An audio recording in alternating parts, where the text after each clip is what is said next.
we're still getting used to this Facebook Live platform, but I have with me here Mark Fuentes, who has been an active part of the Mobile Fellows program for what, Mark, 3 years, 4 years now? Since it started. Since it started, so it's been a while. 3 or And 4 we've years got a ago. deadline that's going to be coming up in a bit. I should say welcome to Coffee with Donn. That's kind of what we're calling this little series here. And what our coffee is doing today, actually, I've got my coffee over here. I haven't finished putting it together yet. I want you to pull up your coffee and just be casual with us here for a little while. And we're going to talk about the upcoming proposal for the Mobile Fellows program. Now, if you're not familiar with the Mobile Fellows, I hope you're following the page on Facebook. You can find us at facebook.com/psmobs. You can also find us at our blog, which is at blogs.pscc.edu. I said enough C's, didn't I? blogs.pstcc.edu/mobile fellows, and find information about us. We foster the exploration of mobile and emerging technology. We don't call ourselves advocates for that kind of thing. We are testing it, seeing what works and what doesn't. And every year we try to fund or encourage otherwise the experimentation of that kind of thing. Part of that is through people applying for a mobile fellowship. It's a competitive process because we ain't rich. There's only so many resources available. So Mark has looked at a lot of those proposals over the years, as have I, and we've seen situations where people have good ideas. It doesn't necessarily come through in the proposal, so we want to just spend a little time talking about what does it take to get a proposal accepted in the Mobile Fellows program. So Mark, one of the things I'll say about how the process is set up, and I'm looking over here at my other monitor, so maybe I can tell what's going on the page. One of the things we would want to say is that there's no favoritism involved. These are blind read as much as possible. We separate the names and the departments from the proposals before they go to the committee. That's not perfect because sometimes you can tell just by the basis of what they're interested in, probably who it is, but still, we go to quite some trouble to make sure that it's a blind process. Is that a fair statement, do you think? I think it is, and like you said, sometimes it's apparent from the proposal what discipline the person is, in, and of course that, what department they're in from that, but really, all of that is, all that's kind of irrelevant as far as evaluation of the proposals. I mean, we go to great lengths to talk about the merits of the proposal when we meet to discuss them. We're giving them ahead of time without identifying information like names and whatnot. And we go to great lengths to discuss the merits of each proposal, as we decide which ones to fund and which ones not to fund. Yeah. So just to kind of give an overview, what would you say is the characteristics of an effective proposal?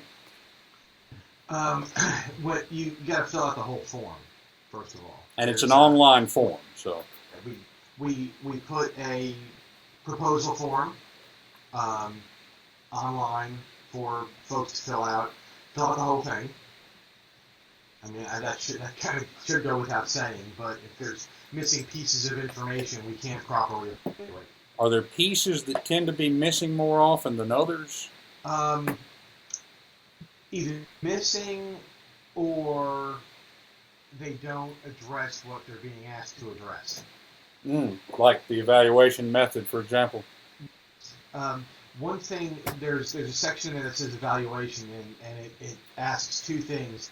How do you intend to evaluate the effectiveness of what you've proposed to do with the technology, and how do you assess whether or not the students learn something or whether or not it improved learning outcomes.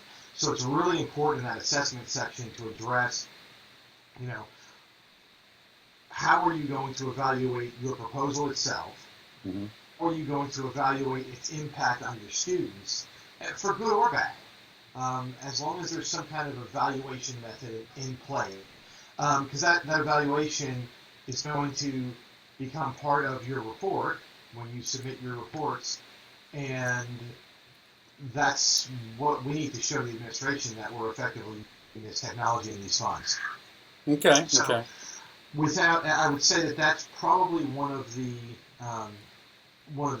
most misanswered questions on the proposal, or one of the most misanswered sections on the proposal. They talk about student learning outcomes, but not really how they're going to address both of those things: how to assess the project they're doing and how to assess the impact on students. Okay. Okay. That makes sense. Can you think of a couple of examples without revealing personal details of how somebody might have missed the boat on that? Like they've got the student learning outcomes, but they don't have any method for how they're going to determine that. And it's hard for me to remember exactly the details because it's been a while since I've read the last proposals. Yeah, it's been a year now. It's been a year. And you're trusting my memory here, but which is not always as trustworthy as I'd like it to be. But one of the things they do in that evaluation section is they say, "Oh, I intend to use the technology, and I'll do some surveys," for example. Okay, but what kind of survey? How are you going to evaluate the data on the survey?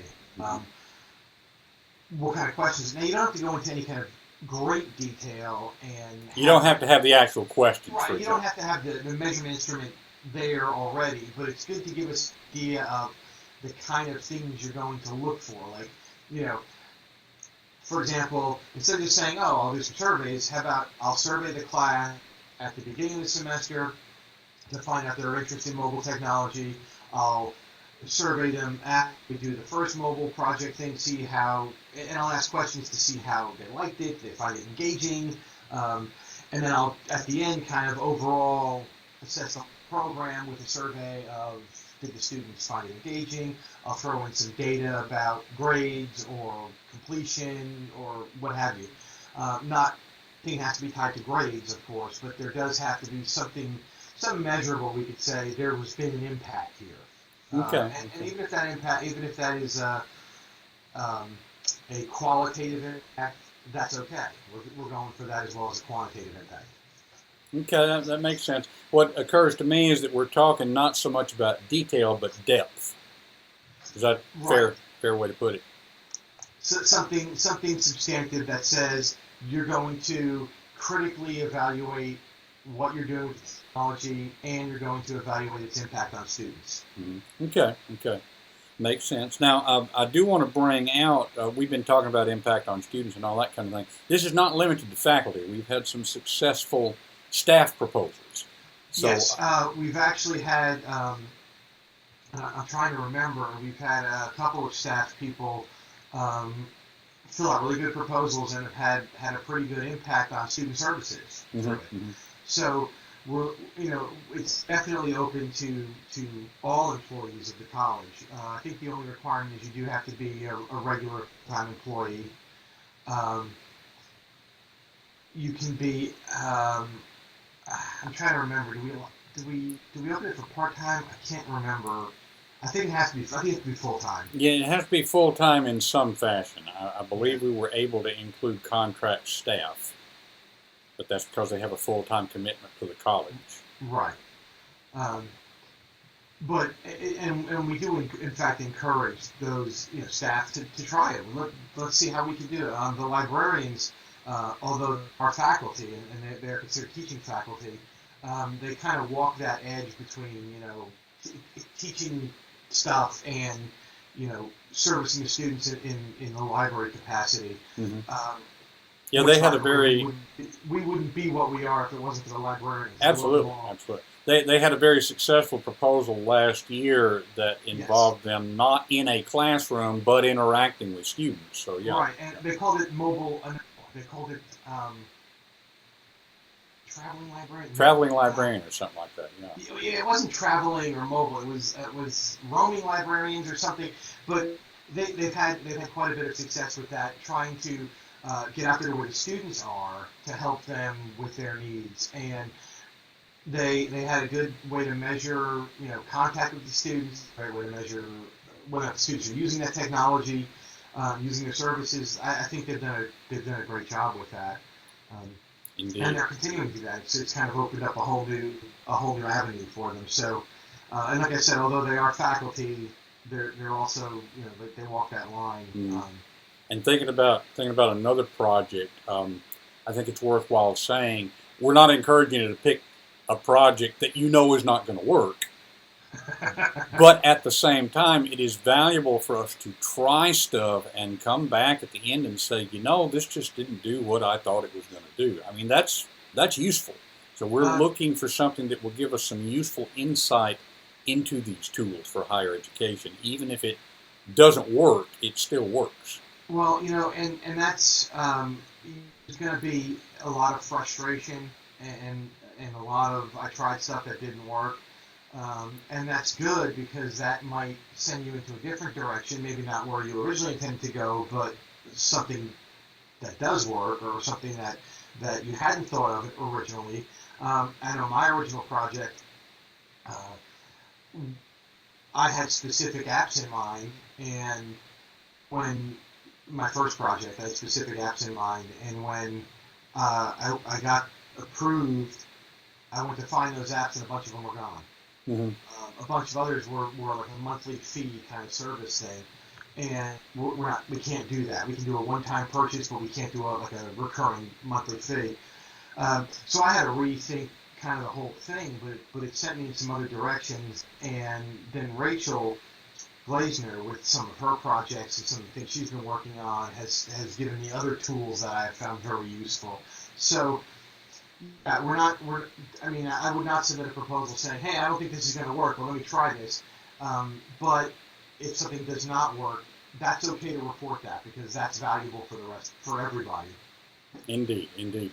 Well, before we go too long with this, because we're coming up on getting close to 20 minutes here. Okay, one other thing about the proposal is have a solid plan. When you fill out the proposal, there's the section about, what do you plan to do? Have a good, solid plan. I might want to try this, might want to try that, thinking about this, thinking about that, or I just want an iPad to play around with it. Those kind of proposals don't really have a solid plan, what they're going to do, and that plan may change, but at least you need to have some idea of what you're going to do. And it's a great idea to drop by the ETS counter and Educational Technology Services and borrow an iPad. They'll check one out to you for a few days, for a week or 2 weeks or however long they do it now, and you can play around with some stuff and help you get an idea of what you want to do. Okay, yeah, that's a really good idea. Now the deadline is October 7th, so that's 2 weeks, 3 weeks, something like that. Let's see, like 3 weeks. Okay, Calendar. That's enough time to do a little initial thinking, test out some stuff at ETS, Educational Technology Services, and hammer the proposal into place. It doesn't have. You don't have to have an extreme amount of detail, but having an idea and some kind of idea that we can. Yeah, this is something that has a good a good chance for success, and knowing kind of where you want to go at least initially is important. And I guess we would say when we're talking about chance of success, the success we're looking for is at the end of your project, you will know something and be able to demonstrate that you know it. And whether that's knowing something, on the I'm going to do this in the future side, or knowing something that, hey, the disaster, that's okay too. I've had a few of those. Yeah, indeed. So we'll be emailing out to all the faculty and staff a link to the online form for submitting a proposal. We will also put it on our blog, which we've already mentioned, but just to give the address again, blogs.pstcc.edu/mobile-fellows. We'll have that link up there. We really want to encourage people to give us the problem of having too many to choose from. I do love having too many to choose from. And by the way, in the proposal, it's not just, you get an iPad. It's you ask for what equipment you want, and a reasonable budget is also very helpful. So if, say, you have a project and you want an iPad and you know some apps you want $100 in apps, then say, I want an iPad and $100 in apps. Um, and the better budget you can do, the better for your proposal. Because we funded a mobile project last year dealing with the 3D printing thing. So any kind of mobile or emerging technologies will work. It doesn't have to be, I want to use an iPad in my classroom. It could be anything with a new technology. Okay, yeah, that makes perfect sense. I'm glad you brought that out. The official name of the program and the state office that kind of helps us along with this is the Office of Mobile and Emerging Technology. I think you can make a case that there's emerging technology on the old-fashioned computer. But we really are looking at what's cutting edge, and is it useful or not, or to put it another way, how do we make it useful? It's not just the latest toy. Well, we'll wrap things up at this point. For folks who are with us live, you'll be able to see the archive of this on Facebook. We'll also put a copy of it on the Mobile Fellows Program's YouTube channel. So all of that stuff will be linked from our blog. We want to make sure that the information is out there. And if you have questions, you can drop an email to Rachel Glazner or myself. My name's Don King. No, I don't know Mike Tyson. Yeah, my hair looks different, etc., etc. All that information, contact information, will be in the blog post as well as in the notes that accompany this on Facebook. We look forward to interacting with you more and bid you good tech.